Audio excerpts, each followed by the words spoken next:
करेंगे वृत्त की परिधि। वृत्त की परिधि कैसे निकाला जाता है इसके बारे में जानेंगे। सबसे पहले मैं आप लोगों को ये बता दूं कि वृत्त की परिधि क्या होती है। ये मैंने ड्रॉ किया एक वृत्त। तो वृत्त का जो ये सर्कल, ये जो रिंग होता है ना, वृत्त का जो ये रिंग होता है इसी को बोलते हैं वृत्त की परिधि।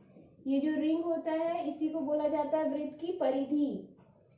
केंद्र से, वृत्त के केंद्र से जिस बिंदु पर कंपास रखकर हम वृत्त ड्रॉ करते हैं, जिस बिंदु पर कंपास रखकर हम वृत्त ड्रॉ करते हैं उसी बिंदु को वृत्त का केंद्र कहा जाता है।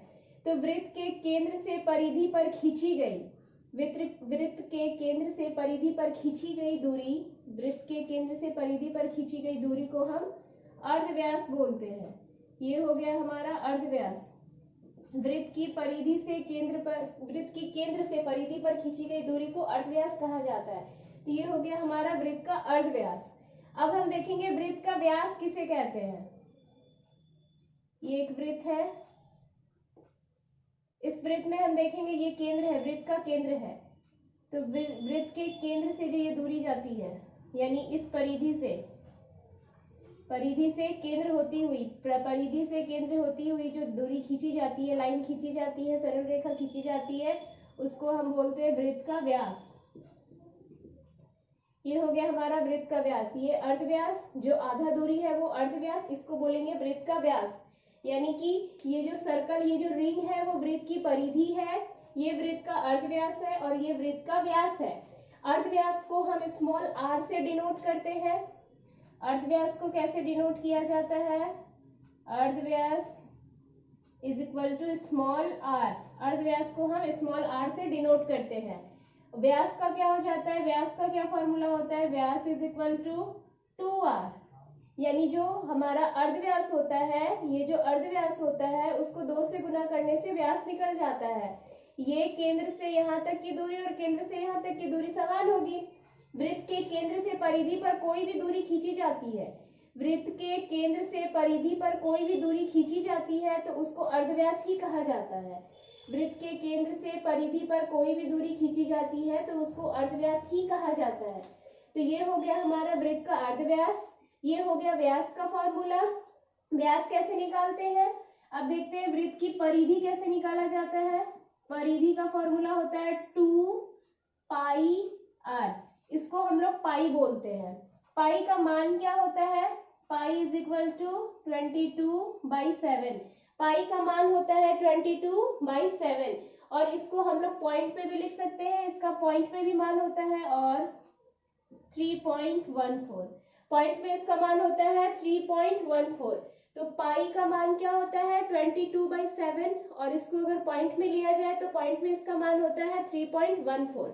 अब कुछ क्वेश्चन में बनाकर दिखाती हूँ आपको, जिससे आपको पता चल जाएगा कि वृत्त की परिधि कैसे निकाला जाता है। ये है हमारा पहला क्वेश्चन। वृत्त का अर्धव्यास 5 सेंटीमीटर है, तो वृत्त की परिधि कितनी होगी? हमें हमेशा परिधि निकालने के लिए अर्धव्यास या व्यास कुछ पता होना चाहिए। अर्धव्यास पता है तो डायरेक्टली पुट कर देंगे, और अगर व्यास पता है तो पहले अर्धव्यास निकालेंगे फिर परिधि। तो वृत्त के परिधि का क्या फॉर्मूला होता है? वृत्त के परिधि का फॉर्मूला होता है 2 पाई r। r हमेशा पता होना चाहिए। कभी भी परिधि निकालने के लिए आपको सबसे पहले r देखना होगा कि क्वेश्चन में r दिया है या नहीं। अगर दिया है तो आप पुट कर सकते हो, और नहीं दिया है तो आपको r पहले निकालना होगा। तो हमारे क्वेश्चन में वृत्त का अर्धव्यास 5 सेंटीमीटर पहले से ही दिया हुआ है। इसमें पुट करेंगे 2 इंटू पाई का मान होता है 22/7 गुना r का मान दिया हुआ है 5। सॉल्व करेंगे, कुछ तो कट नहीं रहा है। Multiply 5 2 = 10 into 22/7। आप पहले 22 को 2 से भी मल्टीप्लाई कर सकते हो। मल्टीप्लाई सॉल्व करना वो आपके हाथों में है, कैसे सॉल्व करोगे। 22 को 10 से मल्टीप्लाई करेंगे 220/7। फिर से मैं बता रही हूँ, 2 पाई का मान है 22/7 और r का मान है हमारा 5। तो ये हो गया 2 इंटू 22/7 इंटू 5। 5 2 = 10, 5 2 = 10, 22/7।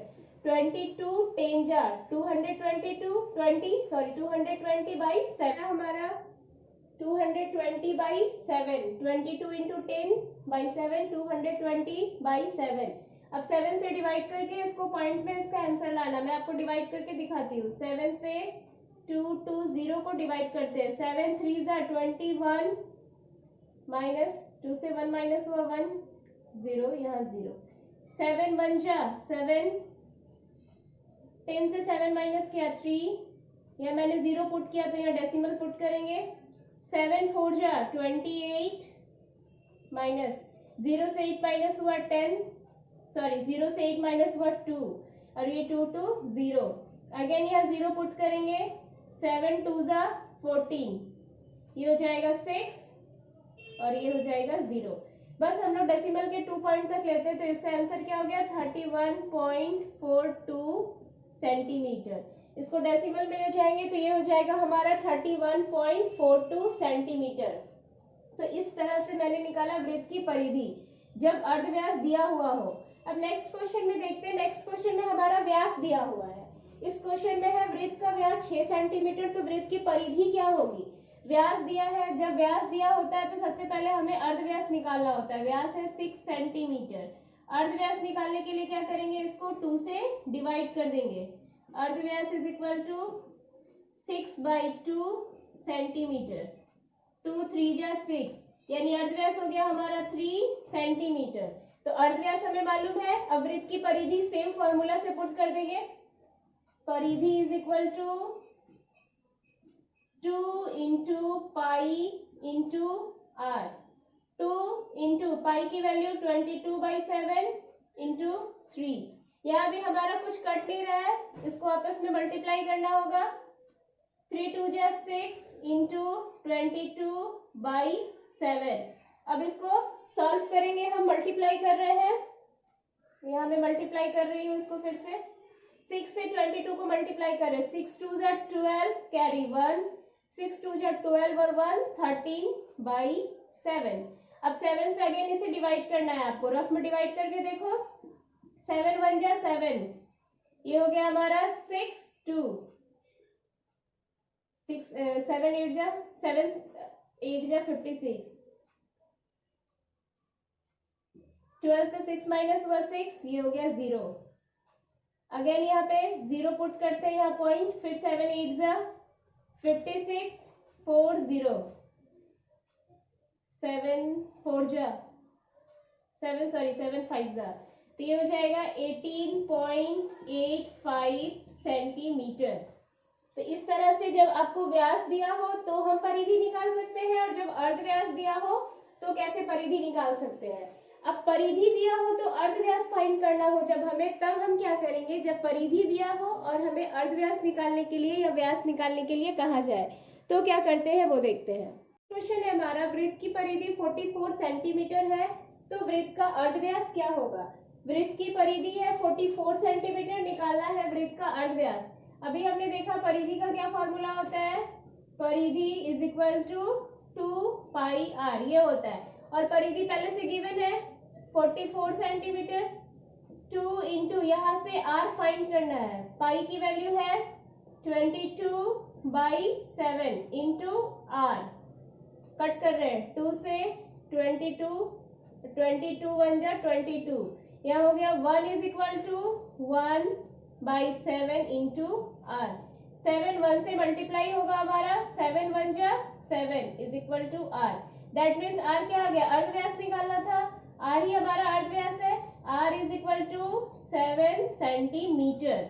तो ये हो गया हमारा, जब वृत्त का परिधि दिया हो, हमें अर्धव्यास निकालना हो, परिधि का फॉर्मूला पुट करते हैं, और जो भी परिधि दी हुई हो वो इधर पुट करेंगे। आप कटाओ, इसको सॉल्व करके हमें r को फाइंड करना है। r की वैल्यू निकालनी है कि r यानी अर्धव्यास हमारा क्या है। अगर इस क्वेश्चन में बोला जाता कि वृत्त का व्यास क्या होगा, तो यहाँ तक तो सेम आपको आना पड़ता, अर्धव्यास निकालना होता। उसके बाद जब अगर ये क्वेश्चन में बोला होता कि वृत्त का व्यास क्या होगा, तो व्यास इज इक्वल टू क्या होता है 2r। 2 इंटू r जो भी है 7, यानी 7 2 जा 14 सेंटीमीटर। तो इस तरह से हम जब अर्धव्यास दिया हो और व्यास निकालना हो, इस तरह से निकाल सकते हैं। या परिधि दी हुई हो, हमें अर्धव्यास और व्यास दोनों निकालने के लिए कहा जा रहा है, तब इस तरह से हम निकाल सकते हैं। और मैं आप लोगों को कुछ क्वेश्चन बता रही हूँ। ऐसे तो बहुत सारे क्वेश्चन है बुक में, लेकिन उतना पॉसिबल नहीं है, इसलिए मैं एक दो क्वेश्चन और आप लोग को सॉल्व करके दिखा रही हूँ ताकि आपको अच्छे से समझ आ जाए कि परिधि कैसे निकालते हैं, या परिधि दी हुई हो तो व्यास अर्धव्यास कैसे निकाला जाता है। नेक्स्ट क्वेश्चन है हमारा, एक वृत्ताकार पार्क के अर्धव्यास की लंबाई है 7 सेंटीमीटर। एक वृत्ताकार पार्क है, एक वृत्ताकार पार्क है इस तरह से, इसके अर्धव्यास की लंबाई है 7 मीटर। पार्क के चारों तरफ, यानी पार्क के चारों तरफ रस्सी से घेरना है। पार्क के चारों तरफ बाहर बाहर से, यानी पार्क के चारों तरफ इसे हमें रस्सी से घेरना है। तो इसे घेरने में कितनी रस्सी की आवश्यकता होगी, यानी रस्सी कितनी मीटर लंबी रस्सी की आवश्यकता होगी। तो क्या निकालने के लिए कहा जा रहा है, यह डायरेक्टली नहीं बोला गया है कि हमें पार्क का परिधि निकालना है। यह क्वेश्चन में इस तरह से बोला गया है कि इस पार्क के चारों तरफ एक रस्सी का घेरा देना है, तो कितनी मीटर लंबी रस्सी की आवश्यकता पड़ेगी। यानी क्या निकालना है, सिंपल परिधि निकालना है हमें। बस परिधि का फॉर्मूला पुट करेंगे, काफी इजी है। परिधि is equal to 2 pi R, और आर क्या है हमारा यहाँ पे 7 मीटर। 2 इंटू 22/7 इंटू 7, ये 7 कट गया हमारा, तो ये क्या हो गया 22 2 44 मीटर। यानी कितने मीटर लंबे रस्सी की आवश्यकता होगी, तो 44 मीटर लंबी रस्सी की आवश्यकता होगी। इस क्वेश्चन में अगर ये कहा जाता कि 1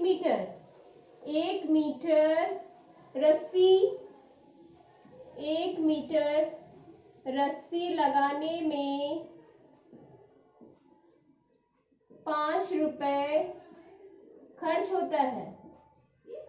1 मीटर रस्सी लगाने में 5 रुपया खर्च होता है, तो कुल कितना रुपया, तो पार्क को घेरने में कुल कितना रुपया खर्च होगा। तो पार्क को घेरने में कुल कितना रुपए खर्च होगा, अभी तक हमने जो बनाया उसमें ये क्वेश्चन अगर ये क्वेश्चन ऐड होता कि 1 मीटर रस्सी लगाने में, या प्रति मीटर, ऐसा भी हो सकता है प्रति मीटर रस्सी लगाने में 5 रुपए खर्च होता है, तो पार्क को घेरने में कुल कितना रुपए खर्च होगा। यानी इसको हम लोग इस तरह से देख सकते हैं, चूंकि एक नियम पढ़ा होगा आप सबने, इस साइन को चूंकि का साइन बोला जाता है। चूंकि 1 मीटर रस्सी लगाने में कितना खर्च होता है, 1 मीटर रस्सी घेरने में खर्च होता है, 1 मीटर रस्सी घेरने में खर्च होता है बराबर 5 रुपया, इसलिए कितनी रस्सी की आवश्यकता होगी, पूरा पार्क घेरने के लिए हमें 44 मीटर रस्सी चाहिए। तो 44 मीटर रस्सी घेरने में कितना खर्च होगा, 5 इंटू 44। 1 मीटर रस्सी घेरने में 5 रुपया लगता है, तो 44 मीटर रस्सी घेरने में कितना लगेगा, तो 44 को क्या करेंगे 44 इंटू 5 मल्टीप्लाई कर देंगे, जो आएगा इतना रुपया खर्च होगा हमें पूरे पार्क को रस्सी से घेरने में। 5 4 जा 20, कैरी बचा 2, 5 4 जा 20 और 2 को ऐड किया 220 रुपया, यानी 220 रुपया। तो इस पार्क को घेरने में कितने रुपए खर्च होंगे, 220 रुपए खर्च होंगे। सबसे पहले जो हमारा क्वेश्चन था उसमें अर्धव्यास दिया था और कितने रस्सी की आवश्यकता होगी ये पूछा गया था पार्क को घेरने में, तो अर्धव्यास के थ्रू हमने परिधि निकाला। अब अगर क्वेश्चन में ये ऐड होता कि 1 मीटर रस्सी लगाने में 5 रुपए खर्च होता है, तो पार्क को घेरने में कुल कितना रुपए खर्च होगा, तो 1 मीटर रस्सी घेरने में खर्च होता है 5 रुपया, हमारा कुल रस्सी लग कितना रहा है 44 मीटर, कुल कितने रस्सी की आवश्यकता हो रही है, हमें इतने मीटर लंबे रस्सी की आवश्यकता हो रही है। तो 44 मीटर रस्सी लगाने में कितना खर्च होगा, इसको 5 से मल्टीप्लाई किए, आया हमारा 220 रुपया, यानी 44 मीटर रस्सी घेरने में हमारा खर्च होगा 220 रुपया। तो इस तरह से और भी जो सम होंगे आप लोग पहले सॉल्व करके देखोगे, अगर कोई प्रॉब्लम हो तो मुझे कमेंट बॉक्स में बताओगे, मैं आप लोगों को उसका सॉल्व दे दूंगी। आज मैं यही अपना वीडियो समाप्त करती हूँ। ये हो गया हमारा वृत्त का परिधि, आज हमने पढ़ा वृत्त का परिधि। नेक्स्ट क्लास में हम पढ़ेंगे वृत्त का क्षेत्रफल कैसे निकाला जाता है।